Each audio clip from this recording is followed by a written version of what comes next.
Okay, remaining Amitabh Bachchan వాళ్ళందరి roles ఎలా ఉన్నాయి? అమితాబ్ బచ్చన్ గారి రోల్ పెద్దగా ఉంది. సో ఈక్వల్ రోలేనా ప్రభాస్ గారితో పోలిస్తే? అంటే ఆయన ఎక్కువ స్క్రీన్ ప్రభాస్ కన్నా ఎక్కువ ఉందా? సో ఇందులో ఎండింగ్ వరకు పార్ట్ 2కి ఎలాంటి ట్విస్ట్ ఇచ్చారు? మొత్తం సినిమా అంతా పార్ట్ టూనే ఉండేలా సో చాలా మంది చెప్తున్నారు మహాభారతం తెలియని వాళ్ళకి ఇది కొంచెం అర్థం కాదు అని. చాలా ఏం లేదు. అలా ఏం లేదు, అంటే ఫస్ట్ 20 minutes మిస్ అవ్వకుండా వెళ్ళాలి అంటున్నారు. ఫస్ట్ ప్లాట్ అనమాట. ఓకే, 10 minutes వచ్చి వస్తే అర్థం అవుతుంది. Okay, thank you.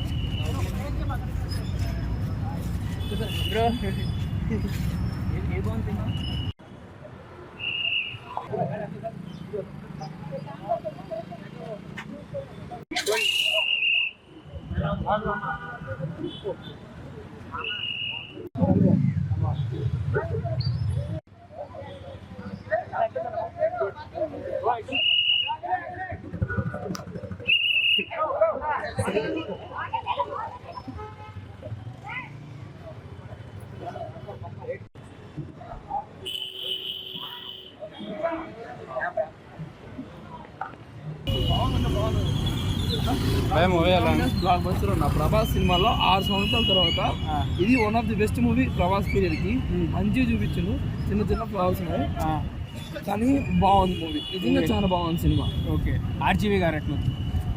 ఆయన ఒక కామెడీ రోల్ టైపు, చిన్న కామెడీ టైప్, చిన్న కామెడీ టైప్. మరి బ్రహ్మానందం గారు ఆయన అంతే అన్న, అంటే ఇప్పుడు రెండుకుంటాడు అతను అక్కడ. ఓకే, సో ఇంకెందుకు అన్నీ వచ్చేస్తాయి. ఓకే, విజయ్ దేవరకొండ ఉన్నారన్నారు కదా, ఉన్నారు. బాగుంది, అది చెప్పకూడదు అంటే విజయ్ దేవరకొండ అంటే ప్రభాస్ చెప్పారు కదా నిన్న. అంటే ఉన్నారు, నేను కాదనుకోలేదు, అంటే ఆ క్యారెక్టర్ వేరు. ఓకే, అది వన్ ఆఫ్ ది మహాభారతం క్యారెక్టర్లో ఒక క్యారెక్టర్ విజయ్ దేవరకొండ. ఓకే. మరి అమితాబ్ బచ్చన్ గారిని ఎట్లా? బాగా చేశారు అన్న, చాలా బాగా. ఆ ఏజ్కి ఆయనకి దండం పెట్టుకోలేదు.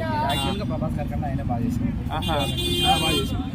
సినిమా స్టార్టింగ్ నుంచి సినిమా స్టార్టింగ్ కానీ స్టార్టింగ్లో చూపిస్తారు. అంటే ఫస్ట్ నేను చెప్పేది ఏంటంటే ఫస్ట్ 15 నిమిషాలు ఎవరు మిస్ కావద్దు. మిస్ అయ్యారంటే కథ కొద్దిగా అర్థం కాదు. అంటే అందరికీ మహాభారతం తెలియదు కదా. సో ఫస్ట్ 15 నిమిషాలు వెళ్ళండి, అంటే ఎవరు లేట్గా వెళ్ళొద్దు, టైంకి వెళ్ళి మూవీ చూడండి నేను రిక్వెస్ట్ చేస్తాను. అదే అన్న. Okay, thank you.